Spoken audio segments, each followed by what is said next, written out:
प्रिय विद्यार्थियों, फिर से स्वागत है आपका चैनल साइंस गुरु @रामदयाल अडवाल। जैसा कि आपको ज्ञात है कि हमने ऑर्गेनिक केमिस्ट्री शुरू कर दी है। पहले हम जो है +1 की कर रहे हैं 2 यूनिट, फिर उसको बाद में हम +2 की फॉलो करेंगे साथ साथ, क्योंकि जब तक +1 की दोनों ऑर्गेनिक केमिस्ट्री की यूनिट नहीं होंगी, जब तक आपको +2 की चारों यूनिट समझ में नहीं आएंगी। तो उसके ऑर्गेनिक केमिस्ट्री पार्ट 1 हमने कल शुरू कर दिया था, लेकिन स्कूल में भी बहुत सारे बच्चों की क्यूरी आई और ऐसे भी मेरे पास 1-2 कॉल आई कि सर पहले इलेक्ट्रॉनिक कॉन्फ़िगरेशन और हाइब्रिडाइजेशन के बारे में आप एक बार हमें अच्छे से समझा दो, तो हमारे लिए आसान रहेंगी चीज़ें।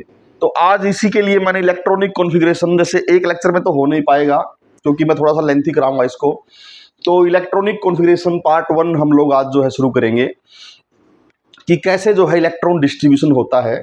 इलेक्ट्रॉनिक कॉन्फ़िगरेशन का मतलब क्या होता है? इलेक्ट्रॉनिक कॉन्फ़िगरेशन का मतलब है कि आपके सेलों में किस तरह से इलेक्ट्रॉन डिस्ट्रीब्यूट होते हैं, उसको हम लोग जो है डिस्कस करेंगे इलेक्ट्रॉनिक कॉन्फ़िगरेशन में। उसके लिए आपको पढ़ना पड़ेगा क्वांटम नंबर।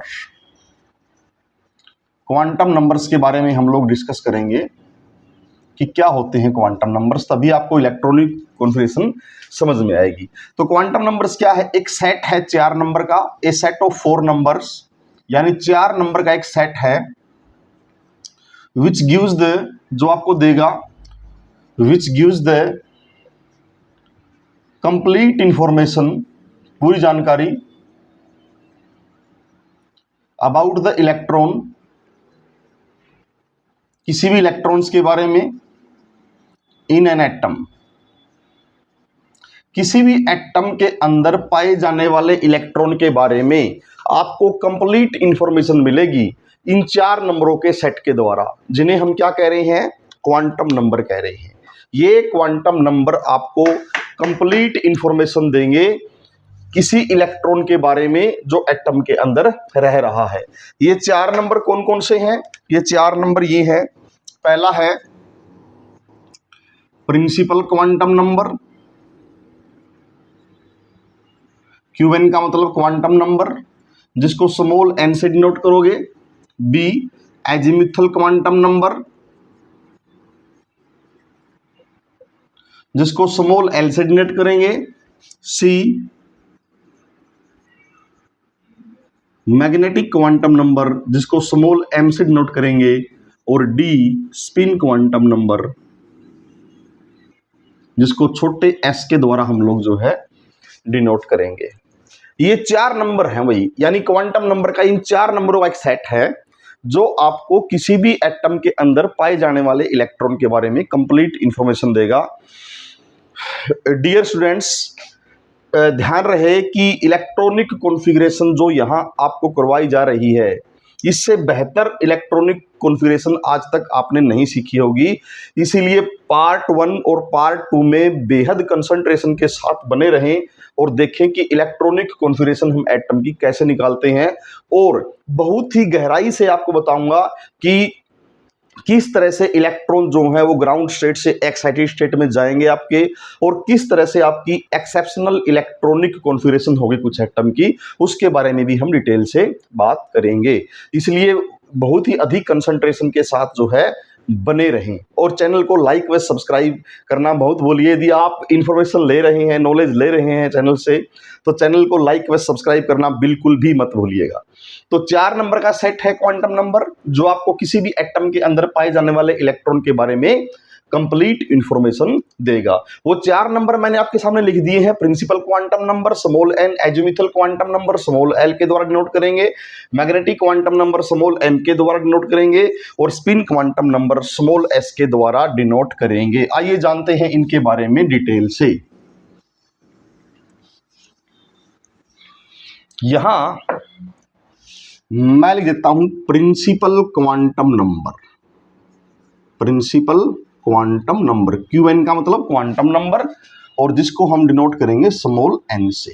ठीक है, इस पूरे जो आपका बोर्ड है, ये इसको हम 4 भागों में डिवाइड कर देंगे। ऐसे ही ये ए है आपका प्रिंसिपल क्वांटम नंबर, फिर B azimuthal quantum number, azimuthal quantum number small l के द्वारा इसको हम डिनोट करेंगे। ऐसे ही इसको यहाँ से हम लोग जो है पार्ट में डिवाइड कर देंगे। और फिर है आपका थर्ड वन सी, मैग्नेटिक क्वांटम नंबर, जिसको हम स्मॉल एम जो है कह रहे हैं। और चौथा है स्पिन क्वांटम नंबर, जिसको हम स्मॉल एस के द्वारा जो है डिनोट करेंगे। सभी बच्चे चाहें तो कॉपी में नोट कर सकते हैं या फिर वीडियो को बार बार देखें तो वेल एंड गुड, देख सकते हैं आप लोग। पहला है principal quantum number. Principal quantum number क्या है? एन, छोटा n, it tells about the shell, it tells about the shell. यानी सबसे पहले आपको प्रिंसिपल क्वांटम नंबर सेल के बारे में बताएगा कि सेल क्या होती है। और जो सेल होती हैं वो आपको ये स्मॉल एन बताएगा। स्मॉल एन की वैल्यू एनी होल नंबर हो सकती है, जैसे 1 2 3 4 सो एंड सो ऑन, आगे चलेंगी 5 6 7, कोई भी होल नंबर वैल्यू आपकी जो है एन की हो सकती है। ये रहेगी आपकी प्रिंसिपल क्वांटम नंबर की वैल्यू। किसके बारे में बता रहा है? ये सेल के बारे में आपको जो है ये बता रहा है। अगर एन की वैल्यू ये है 1 2 3 4, तो एन की वैल्यू 1 के लिए रहेगी के सेल, एल के लिए रहेगी एल सेल, 3 के लिए रहेगी एम सेल, 4 के लिए रहेगी एन सेल, 5 के लिए रहेगी ओ सेल, सो एच सो आगे बढ़ती रहेगी। ये आपकी एन की वैल्यू है, एनी होल नंबर 1 2 3 4 5 सो एच सो। और वैल्यूज 1 के लिए सेल आपकी जो है डिनोट कर दी के, 2 डिनोट करेगा एल सेल को, 3 डिनोट करेगा एम सेल को, 4 डिनोट करेगा एन सेल को, और 5 डिनोट करेगा ओ सेल को। ऐसे आपकी जो है सेल जो है चलती रहेंगी। यानी कि क्वांटम नंबर में से पहला जो क्वांटम नंबर है, जिसको हम प्रिंसिपल क्वांटम नंबर का जो है नाम दे रहे हैं, ये आपका जो है आपको सेल के बारे में इंफॉर्मेशन देगा कि कौन सी सेल होगी। तो एन की वैल्यू, छोटे एन की वैल्यू जो होल नंबर हो सकती है, वो आपको बताएगा कि सेल कौन सी है। अगर एन की वैल्यू 1 है तो के, 2 है तो एल, 3 है तो एम, एन है तो 4, ऐसे आपकी जो है सेल्स चलती रहेगी। दूसरा है एजीमुथल क्वांटम नंबर, जिसको हम स्मॉल एल से जो है डिनोट करते हैं। स्मॉल एल से इसको जो है हम लोग डिटरमाइन करेंगे। है क्या ये एक्चुअल में इलेक्ट्रॉन की एंगुलर मोमेंटम के बारे में बताएगा। It tells about the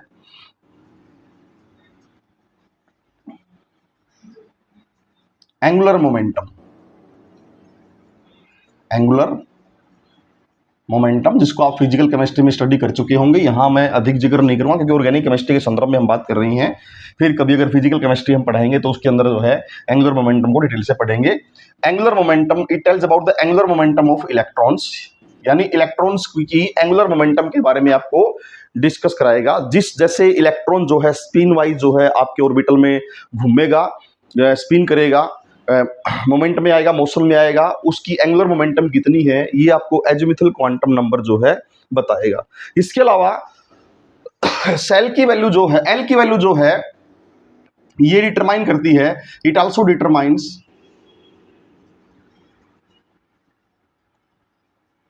the sub shell के बारे में बताएगा। यानी किस सेल में कितनी सब सेल होंगी, यानी सेलों के छोटे हिस्से, किसी भी सेल में कितनी सब सेल होंगी, उसके बारे में भी आपको एजीमुथल क्वांटम नंबर जो है बताएगा। यानी कितनी जो है आपकी सेल के अंदर सब सेल हैं, वो आपको azimuthal quantum number small L जो है बताएगा। और इसकी जो वैल्यू होगी वो 0 से स्टार्ट होगी और जाएगी n-1 तक जाएगी वैल्यू इसकी। यानी ये जो जितनी वैल्यू निकलेंगी वो सभी वैल्यू एल की होंगी। ये जो वैल्यू निकलेंगी वो सभी वैल्यू किसकी होंगी? एल की होगी। इसके बारे में बात करेंगे कुछ देर के बाद। यहाँ नीचे हम लोग बात करेंगे इनके बारे में, इसीलिए मैंने स्पेस नीचे छोड़ रखा है। इसके बारे में हम लोग जो है वहाँ बात करेंगे। अगर आप लोग जानना चाहें तो मैं आपको यहाँ बताता हूँ। देखिए, ये स्पेस हम उसी एग्जांपल्स के लिए स्पेयर कर लेते हैं। अब जैसे n की वैल्यू 1, ठीक है, तो l की वैल्यू क्या होगी? l की वैल्यू क्या होगी? 0 से लेके n-1 तक। अब n की वैल्यू क्या है? 1, तो 1 - 1 क्या होगा? 0। तो l की वैल्यू भी कितनी बन गई? 0। 0 ही होगी, 0 से 0 तक जाएंगे तो 0 ही रहेगी, 0। n की वैल्यू 1 तो l की वैल्यू भी 0। और जब l की वैल्यू 0 होगी तो वो डिनोट करेगा s सबसेल को। किसको? s सबसेल को। s सबसेल को वो डिनोट करेगा। अब आगे देखिए, अगर वो s सबसेल को डिनोट कर रहा है तो सबसेल क्या बन गई? पहले प्रिंसिपल क्वांटम नंबर की वैल्यू और फिर एजिमुथल क्वांटम नंबर की वैल्यू, तो सबसेल बन गई 1s। क्या बन गई? Subshell 1s। इसका मतलब ये हुआ कि आपकी सेल के में, जब सेल के है तो उसके लिए n की वैल्यू 1 है, तो k सेल में केवल एक ही सबसेल है 1s। इसमें इलेक्ट्रॉन कितने आएंगे वो बाद की बात है, वो बाद की बात है, वो मैग्नेटिक क्वांटम नंबर में देखेंगे कितने इलेक्ट्रॉन आएंगे, अभी तक हमें पता नहीं है। केवल हमें ये पता है कि k की वैल्यू n = 1, तो l की वैल्यू कितनी होगी? 0 से लेके n-1 तक। n की वैल्यू 1 है तो 1 - 1 0, तो l की वैल्यू भी 0। 0 डिनोट करेगी s सबसेल को। तो मेरी पूरी कंप्लीट सबसेल मैं कैसे लिखूंगा? पहले n की वैल्यू 1 और फिर l की वैल्यू s, तो सबसेल बन गई 1s। तो k सेल में केवल एक सबसेल है, दैट इज 1s। फिर आइए सेल नंबर l। l के लिए n की वैल्यू कितनी है? 2। तो मैं कहां से कहां तक जाऊंगा? 0 से n-1 तक जाऊंगा, 0 से n-1 तक। तो पहले मैं n-1 ही निकाल लूं।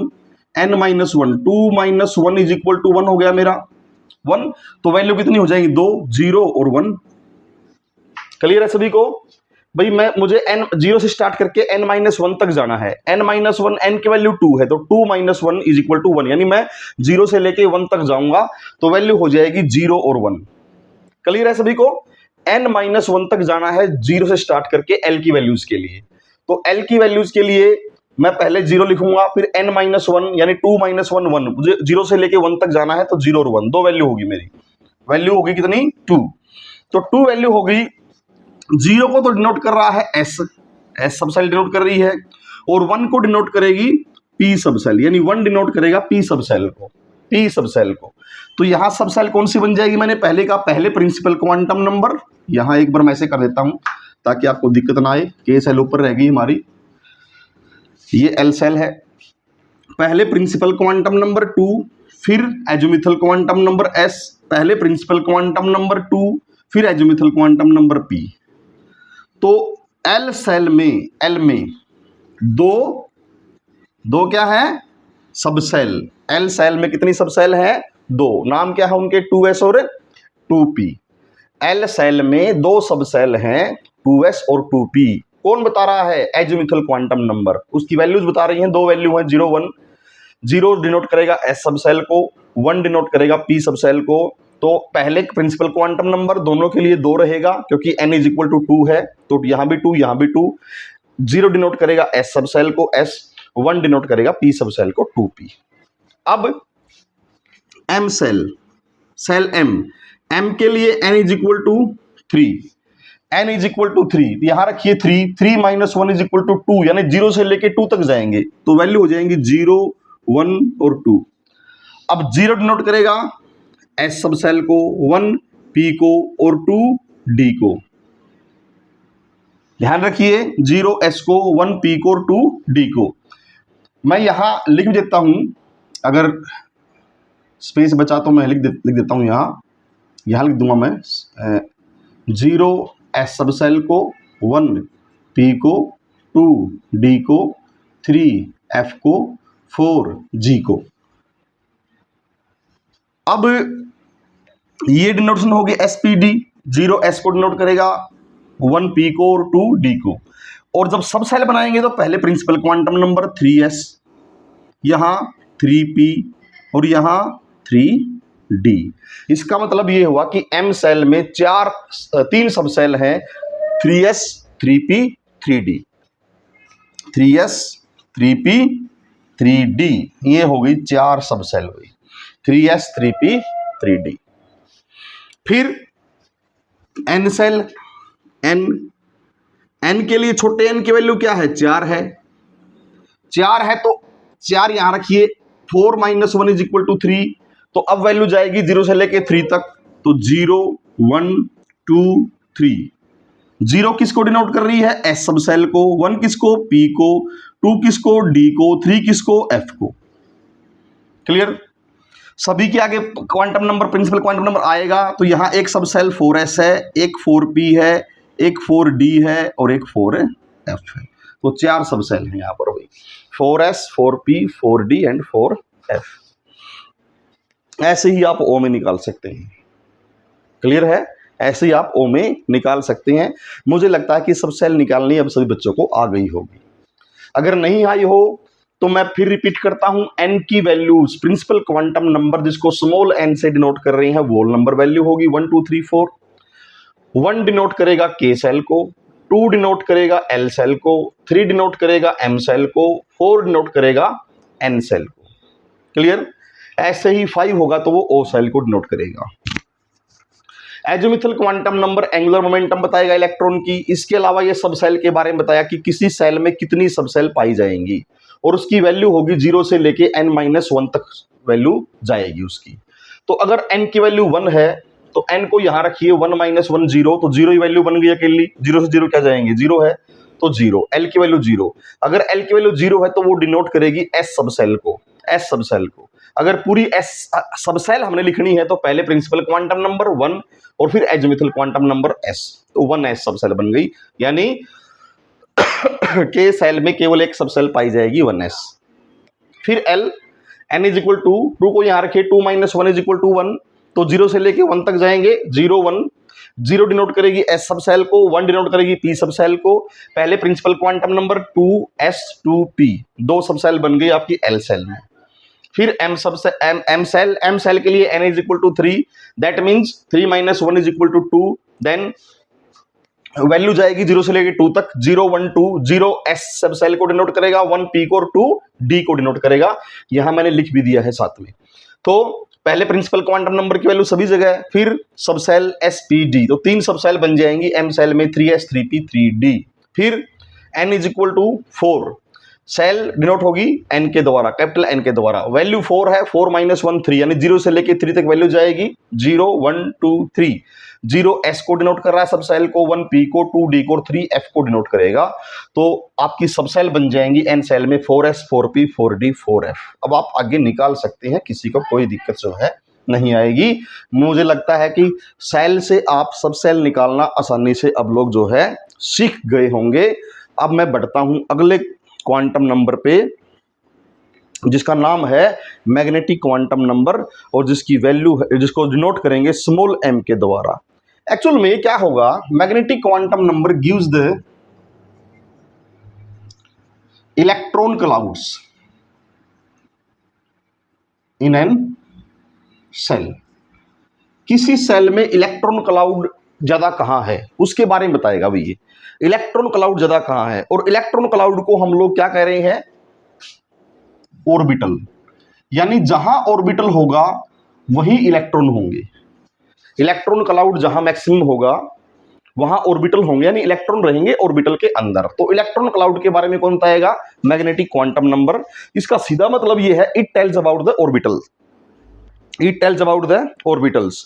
ये आपको नंबर ऑफ ऑर्बिटल्स के बारे में बताएगा कि किसी सबसेल के अंदर कितने नंबर ऑफ ऑर्बिटल होंगे, किसी सबसेल के अंदर कितने नंबर ऑफ ऑर्बिटल होंगे।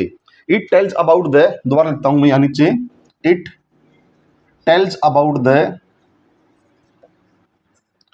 Number of orbitals in A subshell. किसी सबसेल में कितने नंबर ऑफ ऑर्बिटल होंगे वो आपको बताएगा मैग्नेटिक क्वांटम नंबर। कैसे बताएगा? इसकी वैल्यू -l से शुरू होगी और जाएगी 0 तक, 1 - 1 + 1 + 1 + होते हुए, और फिर जाएगी +l तक।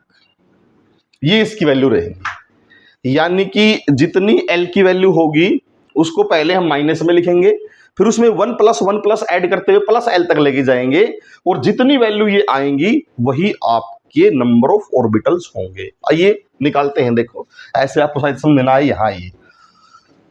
अब मुझे ये निकालना है कि 1s सब सेल में कितने ऑर्बिटल हैं। अब इन पिछली बातों को भूल जाइए, केवल यहां कॉन्सेंट्रेट कीजिए, यहां कॉन्सेंट्रेट कीजिए।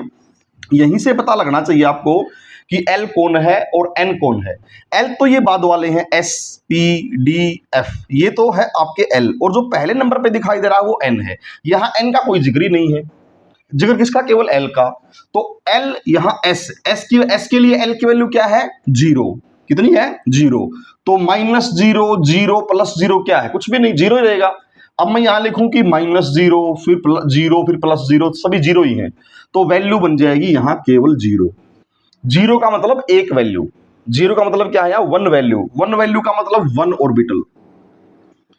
ठीक है, वैल्यू का मतलब क्या है, 1 ऑर्बिटल। और एक ऑर्बिटल के अंदर मैक्सिमम 2 ही इलेक्ट्रॉन रह सकते हैं, आप लोगों ने स्टडी कर लिया होगा। तो एक ऑर्बिटल में मैक्सिमम 2 ही इलेक्ट्रॉन ऑक्यूपाई कर सकते हैं, एक ऑर्बिटल में मैक्सिमम 2 ही इलेक्ट्रॉन जो है रह सकते हैं। तो इसका मतलब ये हुआ कि के सेल में केवल एक सब सेल है, और उस सब सेल में केवल एक ऑर्बिटल है, और उसमें नंबर ऑफ इलेक्ट्रॉन्स कितने हैं, 2 आ सकते हैं मैक्सिमम। और आप लोग 2n स्क्वायर से वैल्यू पहले निकालते आ ही रहे हैं, वो लगा दीजिए, यहां यही निकलेगी। L यहां एक ऑर्बिटल है, और एक ऑर्बिटल में आपके 2 ही इलेक्ट्रॉन आ सकते हैं, तो 2 इलेक्ट्रॉन ऐसे आ जाएंगे। आगे आइए, यहां आइए, 0 के लिए यानी 2s के लिए तो L वही 0, तो ये इस सब सेल के लिए भी L की वैल्यू 0, M की वैल्यू 0 ही रहेगी इस सब सेल के लिए, केवल 2s सब सेल के लिए। हालांकि L सेल में 2 सब सेल हैं, लेकिन 2s सब सेल के लिए M की वैल्यू 0 ही रहने वाली है। अब आइए यहां नीचे 2p में L की वैल्यू p यानी 1 है, 1, तो यहां लिखेंगे -1, फिर इसमें एक जोड़िए 0, फिर उसमें एक जोड़िए +1, 3 वैल्यू होगी M की। M की वैल्यू कितनी हुई, 3 का मतलब 3 ऑर्बिटल्स, 3 वैल्यू हो गई, 1 2 3, 3 वैल्यूज का मतलब 3 ऑर्बिटल, 1 2 3। यहां एक वैल्यू थी तो एक ऑर्बिटल, और एक ऑर्बिटल में कितने इलेक्ट्रॉन आएंगे, 2, सभी को फिल कर दीजिए। तो इसका मतलब ये हुआ L सेल में 2 सब सेल हैं, 2s 2p, 2s में एक ऑर्बिटल है, और 2p में 3 ऑर्बिटल हैं, यानी टोटल नंबर ऑफ इलेक्ट्रॉन इसमें कितने आएंगे, 8। किसमें, L सेल में। L सेल में टोटल नंबर ऑफ इलेक्ट्रॉन आएंगे 8, जिसमें से 2s सब सेल में 2 इलेक्ट्रॉन होंगे, और 2p सब सेल में 6 इलेक्ट्रॉन होंगे। क्लियर, सभी को समझ में आ रहा है, आशा करता हूं कि सभी को समझ में आ रहा होगा। अगर कोई दिक्कत है तो आप मुझे बता सकते हैं बाद में कमेंट्स बॉक्स में। ऐसे ही यहां S जहां आए तो वैल्यू 0 ही रहने वाली है M की, मैग्नेटिक क्वांटम नंबर की। P जहां आए वहां 3 ही रहने वाली है, -1 0 +1, जैसा हमने यहां किया। फिर आ गया 3D, D के लिए L की वैल्यू 2 है, 2 का मतलब यहां -2, फिर इसमें एक ऐड कीजिए -1, फिर एक ऐड कीजिए 0, फिर एक ऐड कीजिए +1, फिर एक ऐड कीजिए +2। क्लियर, एक वैल्यू एक orbital, 3 value 3 orbital, 1 2 3 4 5 value 5 orbital. सभी में इलेक्ट्रॉन फिल कीजिए, 2 4 6 8 10 12 14 16 और 2 18, यानी टोटल नंबर ऑफ इलेक्ट्रॉन्स हैं 18। यानी M सेल में टोटल नंबर ऑफ इलेक्ट्रॉन निकलेंगे 18 इलेक्ट्रॉन निकलेंगे भाई। ऐसे ही आपने यहां करना है, बिल्कुल आसान काम है। S के लिए तो M आपका जो है 0 रहेगा, 4p के लिए -1 0 +1 रहेगा, वेरी गुड। 4d के लिए -2 -1 0 +1 +2 रहेगा। फिर 4f नया आया भाई, 4f के लिए आपके L की वैल्यू 3 है, तो नया क्या है, L को यहां रख दीजिए -3, बस -3, एक ऐड करते रहिए, -2, फिर एक ऐड कीजिए -1, फिर एक ऐड कीजिए 0, फिर एक ऐड कीजिए +1, फिर एक ऐड कीजिए +2, फिर एक ऐड कीजिए +3, -3 से +3 तक जाना है हमने। 0 की एक वैल्यू तो एक ऑर्बिटल, 3 वैल्यू तो 3 ऑर्बिटल, 5 वैल्यू तो 5 ऑर्बिटल, 1 2 3 4 एंड 5, 1 2 3 4 5 6 7, 7 वैल्यू तो 7 ऑर्बिटल, 2 3 4 5 6 एंड 7। सभी में इलेक्ट्रॉन फिल कर दीजिए, 2 4 6 8 10 12 14 16 18 20 22 24 26 28 30 एंड 32। तो 32 इलेक्ट्रॉन्स आपके आएंगे एन सेल में। एन सेल में आएंगे आपके 32 इलेक्ट्रॉन्स। ऐसे आप किसी भी सब सेल में नंबर ऑफ ऑर्बिटल्स भी जो है निकाल सकते हैं। ये आपकी बन जाएंगी सब cell 1s 2s 2p 3s 3p 3d 4s 4p 4d 4f 5s 5p 5d 5f 5g, ऐसे 5g। अगर आगे आप ओ सेल को भी अगर आप इन्वॉल्व करते हैं तो आप निकाल सकते हैं, मुझे पता है कोई दिक्कत आने वाली है नहीं। एक बार स्पिन क्वांटम नंबर के बारे में थोड़ी बात कर लें, उसके बाद मैं एक बार इसको थोड़ा सा हल्का सा रिपीट करूंगा, उसके बाद आप लोगों ने इस पे जो है आज फोकस करना है, कल हम पार्ट 2 करेंगे इसका। स्पिन क्वांटम नंबर, एक ऑर्बिटल में रहने वाले दो इलेक्ट्रॉनों की स्पिन कभी भी एक समान नहीं हो सकती, क्योंकि मैंने देखो अलग अलग एरो लगाई है, एक ऊपर एक नीचे, क्योंकि दोनों के ऊपर चार्ज क्या है, नेगेटिव, और सेम चार्ज जो है एक दूसरे को रिपेल करता है, एक दूसरे को दूर भेजता है, इसीलिए जो है एक ऑर्बिटल में रहने वाले दो इलेक्ट्रॉनों की स्पिन कभी भी एक समान नहीं हो सकती। अगर एक इलेक्ट्रॉन क्लॉकवाइज चलेगा आपका, यदि मान लो एक इलेक्ट्रॉन आपका जो है क्लॉकवाइज चल रहा है, ऐसे क्लॉकवाइज अगर आपका इलेक्ट्रॉन चल रहा है तो उसके लिए स्पिन क्वांटम नंबर की वैल्यू रहेगी +1/2, और यदि आपका इलेक्ट्रॉन एंटी क्लॉकवाइज चल रहा है तो स्पिन क्वांटम नंबर की वैल्यू रहेगी -1/2। ये केवल स्पिन को डिनोट करता है। अभी स्पिन क्वांटम नंबर जो है आपका स्पिन को डिनोट करता है। वैसे तो इसके बारे में बताने के लिए मेरे पास और भी बहुत कुछ है। मैग्नेटिक फील्ड के बारे में अगर हम बात करें तो लंबा चलेगा, फिजिकल केमिस्ट्री के अंदर आता है ये, लेकिन मैं ऑर्गेनिक केमिस्ट्री शुरू कर चुका हूँ। अब बस मेरा ये उद्देश्य है कि आपको एक बार जो है सभी एटम्स की इलेक्ट्रॉनिक कॉन्फ़िगरेशन आनी चाहिए, हाइब्रिडाइजेशन आनी चाहिए, कि जब हम ऑर्गेनिक केमिस्ट्री को जो है कंटिन्यू आगे बढ़ाएंगे तो आपको कभी भी किसी एटम की मैं बताऊं कि इलेक्ट्रॉनिक कॉन्फ़िगरेशन ये है, इसकी बाहरी सेल में इतने इलेक्ट्रॉन, तो आपको दिक्कत का सामना न करना पड़े। तो स्पिन क्वांटम नंबर के बारे में आप ये जानेंगे कि जब भी इलेक्ट्रॉन स्पिन करते हैं तो मैग्नेटिक फील्ड भी जो है पैदा करते हैं वो, और उस तरह से जो है सेम चार्ज होने के कारण जो है अपोजिट स्पिन शो करेंगे। अगर इलेक्ट्रॉन क्लॉकवाइज चलेगा तो स्पिन क्वांटम नंबर की वैल्यू +1/2 रहेगी, और एंटी क्लॉकवाइज चलेगा तो -1/2 रहेगी। एक ऑर्बिटल में रहने वाले दो इलेक्ट्रॉन कभी भी सेम स्पिन से रोटेशन नहीं कर सकते, मोमेंटम नहीं कर सकते। आइए आगे। उम्मीद करता हूं कि आपके ये सारी चीजें समझ में आ गई होंगी। आप वीडियो को बार बार रिपीट करके देख सकते हैं। तो प्रिंसिपल क्वांटम नंबर्स के बारे में मैंने आपको आज बताया है। अब इस क्वांटम नंबर्स को एक बार इस टेबल को आप अच्छी तरह से रिवाइज कर लें, अच्छी तरह से एन की वैल्यू, एल की वैल्यू और एम की वैल्यू निकालना सीख लें कि किसी सेल में कितने सब सेल हैं और उस सब सेल में कितने ऑर्बिटल हो सकते हैं, ऐसे आप निकालना सीख लें। फिर हम जो है नेक्स्ट पार्ट में, यानी इसका पार्ट 2 में हम लोग पढ़ेंगे इलेक्ट्रॉनिक कॉन्फ़िगरेशन हम किसी एटम की कैसे बनाएंगे, और एक्सेप्शनल इलेक्ट्रॉनिक कॉन्फ़िगरेशन जो है कैसे निकलेगी। तो ध्यान रहे सभी बच्चे जो है इसको अच्छे से करेंगे, और इसको अच्छे से टेबलेट करके आप लोग इसको सीख सकते हैं, जैसे मैंने बनाई है ऐसे ही। और जब आप इसको अच्छे से सीख जाएंगे तो फिर पार्ट 2 पे हम लोग कल डिस्कस करेंगे कि कैसे हम किसी एटम की जो है इलेक्ट्रॉनिक कॉन्फ़िगरेशन को जो है फाइंड आउट कर सकते हैं। लेकिन तब तक आप बने रहिए चैनल पे, और दूसरी वीडियोज़ का जो है आनंद लीजिए। जो दूसरी वीडियोज़ बनाई गई हैं उनका भी आप लोग जो है साथ साथ आनंद लीजिए, और चैनल्स को लाइक व सब्सक्राइब करना मत भूलिए। चैनल को लाइक व सब्सक्राइब जरूर करें, ताकि आपको इसी तरह की जो है ज्ञानवर्धक वीडियोस जो है लगातार जो है इस चैनल से जो है मिलती रहे। Thank you.